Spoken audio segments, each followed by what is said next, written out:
The Frankie Files. Trigger warning. Some people may find topics discussed in this episode difficult. Please proceed with caution.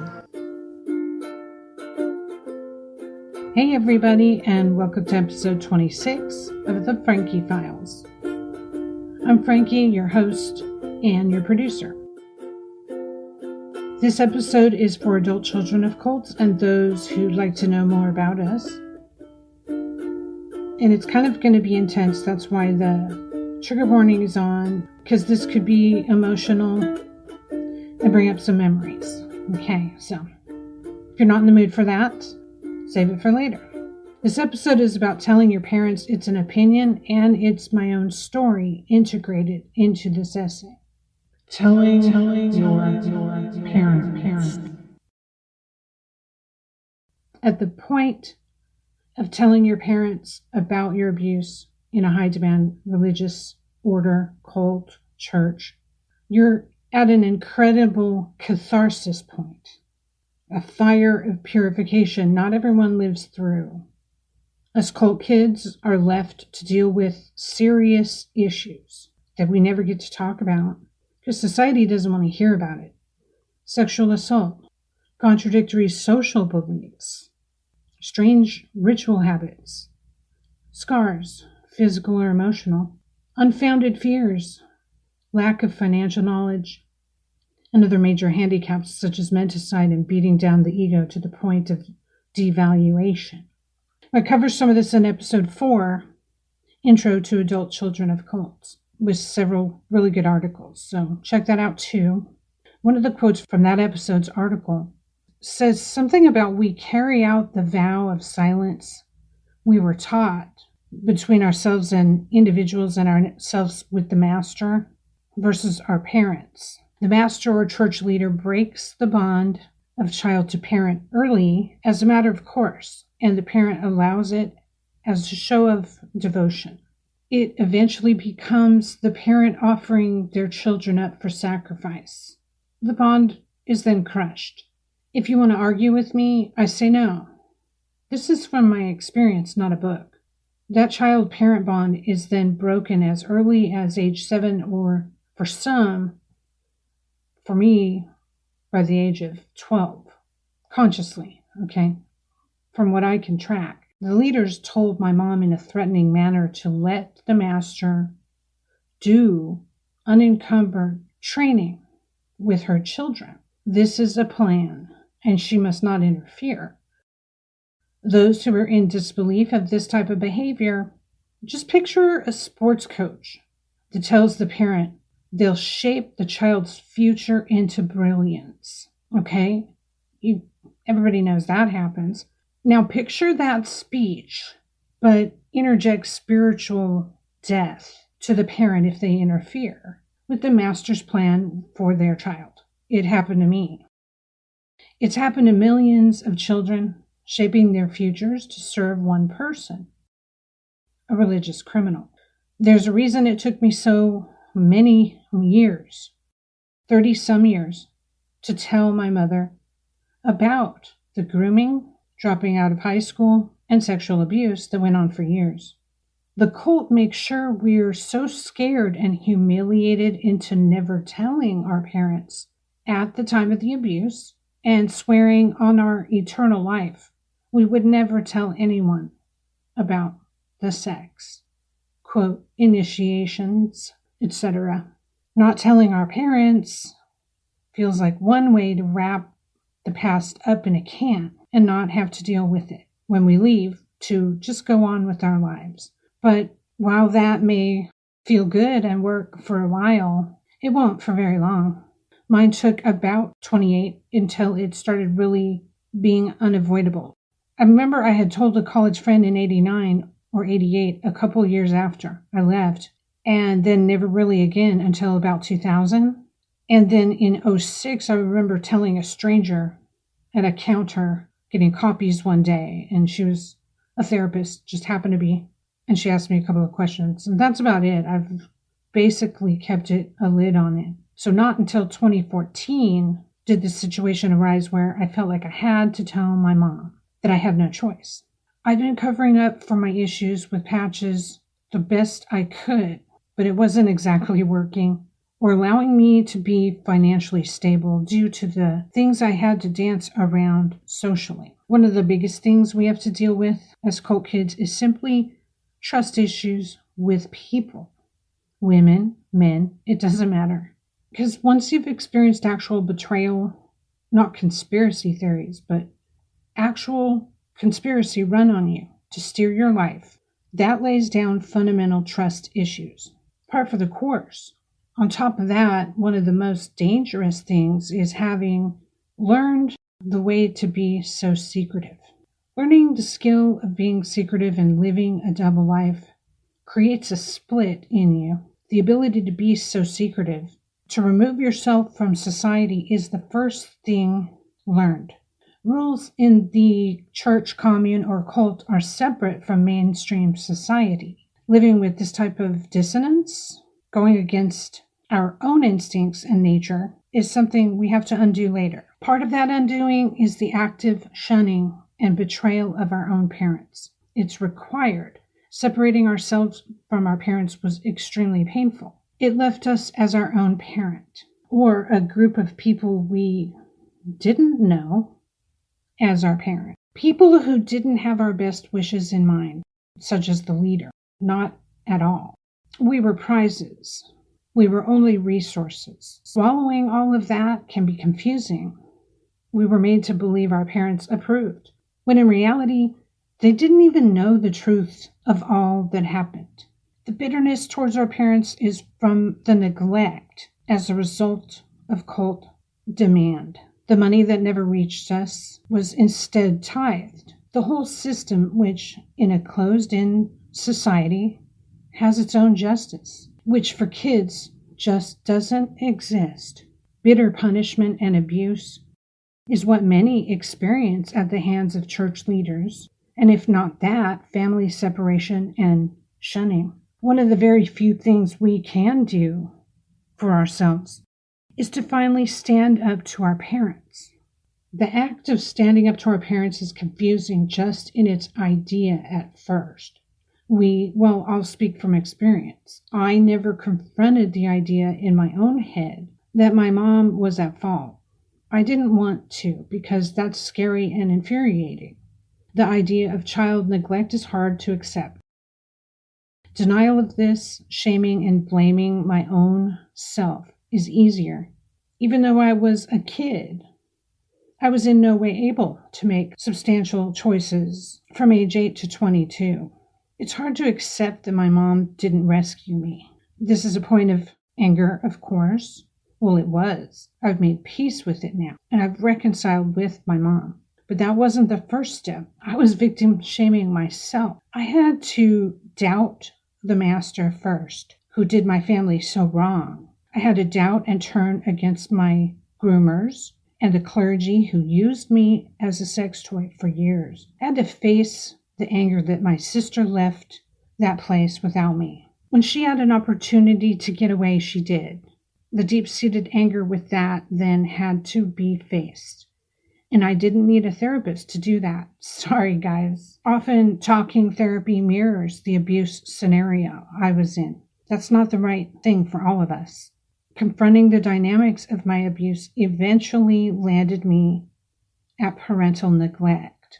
The fact that my mom was duped does not even play a part in the healing. Yes, she was. And it was tragic. And many other single moms and whole families were also hurt terribly by Mourning Land, renamed the monastery in Long Beach, California. The part that we as cult kids have to deal with is that, yes, we were hurt, and it was repetitive for years. We were hurt during our parents' watch. I'm envisioning the young girl whose parent signed her daughter up for the Sea Org from somewhere in Europe at age 6 or 7 in Scientology. It's a lifelong commitment to work for Scientology. She was taken to America and immediately separated from her parent. This happens a lot in cults. By the time, in my case, that we moved right next door, we were age 11. You're listening to The Frankie Files, frankiefilespodcast.com. I say we because my sister is my twin. We're 4 minutes apart in age. Once we started reporting to the temple right after junior high school, and my mom didn't know where we were or what we were doing until she got off work. And even then, she may have only just known we were on the property. We were picked up at school in a car belonging to the church. Technically, it belonged to one of the clergy members. It was in his name. It was used for the church all the time. That's grooming and trafficking. Those of you listening who were in a cult as a kid have your own similar stories, where you were separated from your family, in most cases, subsequently enslaved. Getting to the point of looking at that responsibility your parents had in all this will take some time. A lot of you know exactly what I mean. Some of you have not yet done this, so here's some recommendations. Telling your parents things they didn't know happened to you in the church, cult, or your own family, well, probably more traumatic than the event itself. First, you have to relieve your own guilt of surviving. It's not your fault. You've been programmed to take all the heat for what happened to you.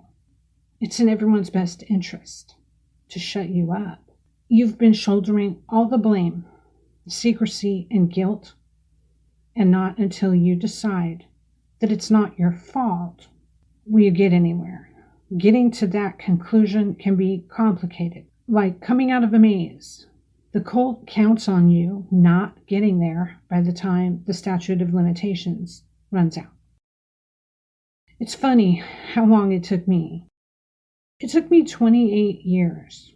The memories were buried, and due to drugging by my abusers in some cases, in the form of food dosing, I had some amnesia. I'm not sure I'll ever find out how much I was drugged and with what.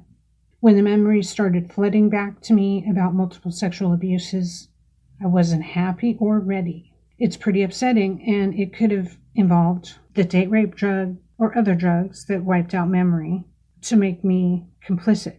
Repressed memory can last decades, but the rage came with it.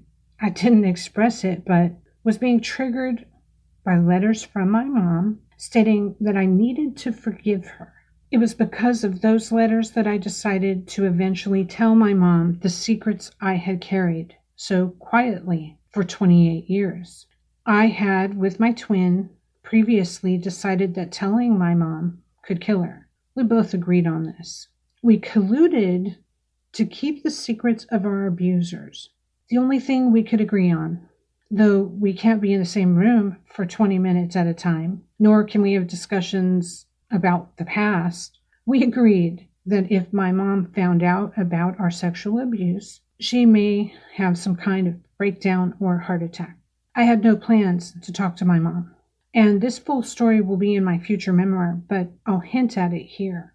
When this need to tell my mom I was a teenage sex slave overwhelmed me, like the alien coming out of Sigourney Weaver's stomach in the film The Alien, when that happened, I was living with my mom, and we had both just newly moved to Las Vegas, sharing a car, sharing an apartment in Las Vegas, sharing resources, as I worked to establish myself as an entertainment writer there, and she had just retired from work. We were cordial, and it was going pretty good, and then bam, I had a moment where I realized that I felt suicidal and was carrying the burden of all this alone, and now it seemed so unfair to me. Soon enough, I just told her one day that I sustained years of sexual abuse along with my sister from the clergy.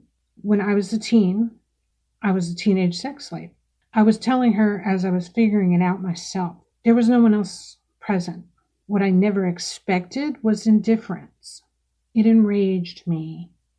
I raised my voice, pretty unusual for our discussions. We were now in deep space without a guide. I do not recommend doing this without backup. You don't know what a threatened animal may do. The fight was adding to my newly found pain of these memories surfacing so strongly. All of it was unexpected. My mom, who'd told me I had to forgive her for what happened got a response. If you are going to demand I forgive you, you need to know what for. Denial ensued from her end. What happened to me was not her fault, she said, but she didn't even know. Also an unexpected response. The guilt was clearly so strong she couldn't handle this. And cool kids, you can expect a variety of this type of response. Taking responsibility for this stuff is hard for our parents. Because like in my case, they were targeted, trafficked, and indoctrinated. Then the leaders successfully separated us to begin sex grooming with us kids right under her nose. The abuse was more extreme, younger, and unrelenting. While she went to work for 8 hours and got relief in this real world, we were exposed to a psycho who dropped us out of school. Admitting responsibility may force introspection from your parent, which they have not yet done. It can go awry. Don't try this at home. When you decide to tell your parents the rest of the abuse they never heard about, you may be in for a shock. They certainly will. It was so bad for me, such a heartbreaking rejection. I moved within a couple of weeks back to Long Beach, California. We then didn't talk for 6 years. It can go like this, guys, so are you ready for that? It was only by necessity and circumstance during the pandemic that we began speaking. My sister got long-haul COVID. By necessity, I checked on my family, and we all checked on each other, and again began sharing some resources that allowed me to open the topic again to my mother, to accept her apology for the things she did in Vegas. I stood my ground. As a child, I had no responsibility for the abuse I sustained. She finally admitted that to be true, and I was finally able to see more of how they had accomplished the conspiracy on my family. The clergy had played a game on my mom to make her realize if she took us, we'd run back. Though she now had doubts about the cult at that time, it was like in 70s, 80s, she stayed and bided her time till we could all leave, but that never happened. Instead, the moment we turned 18, she was excommunicated, leaving my sister and I completely vulnerable to much more abuse for several years.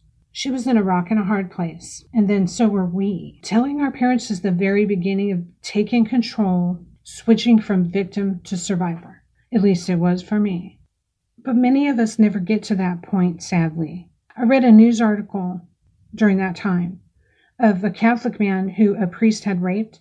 After years, he came forward. When asked why now by the reporter, somewhere in the East Coast, the victim told the reporter, "I just couldn't hold this in anymore. It had to be said.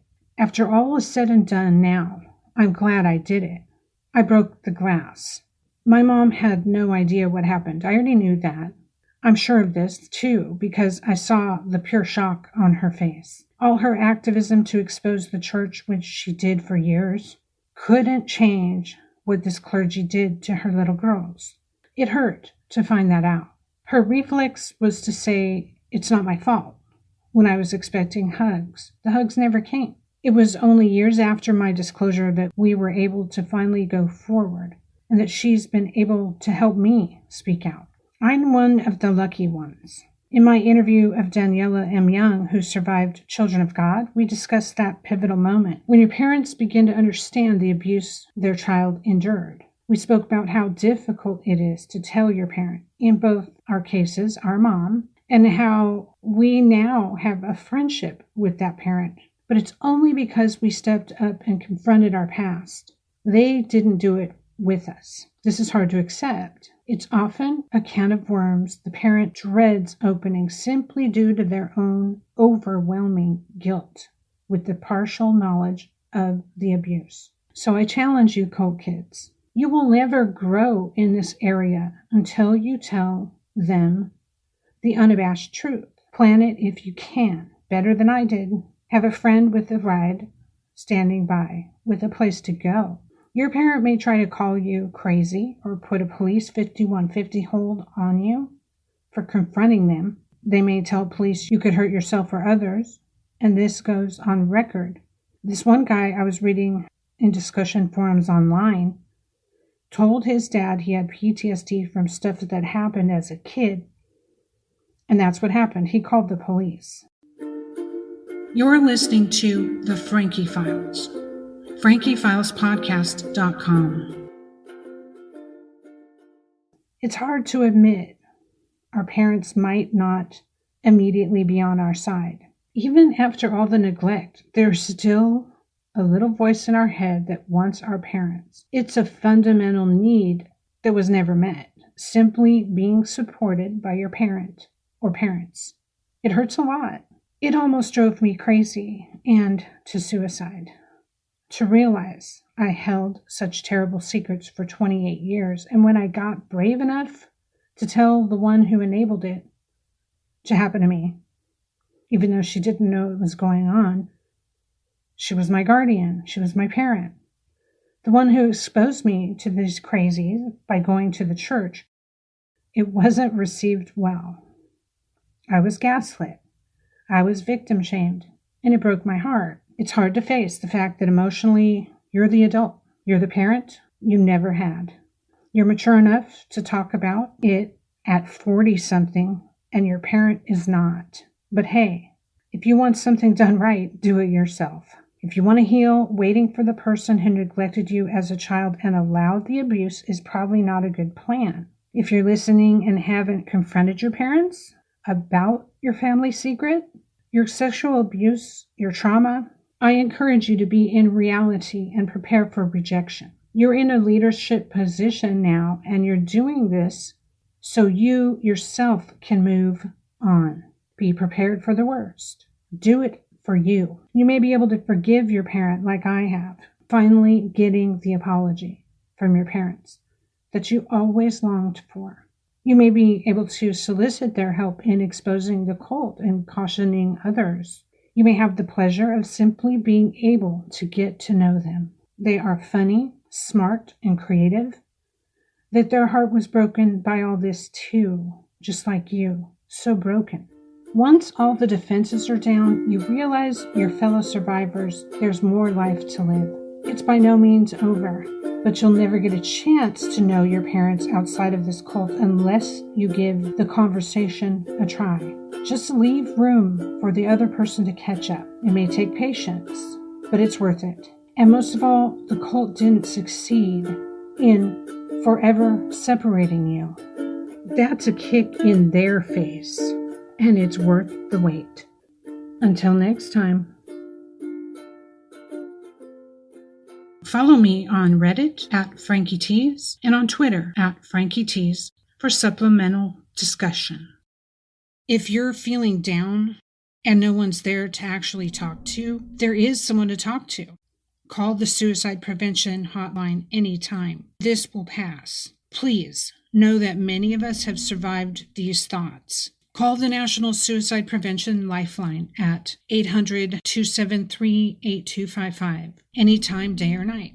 There's a friendly person there that can remind you to value the life you have, and that this too shall pass. Again, the National Suicide Prevention Lifeline is 800-273-8255, 800-273-8255, or search online, National Suicide Prevention Lifeline. You're listening to The Frankie Files. FrankieFilesPodcast.com.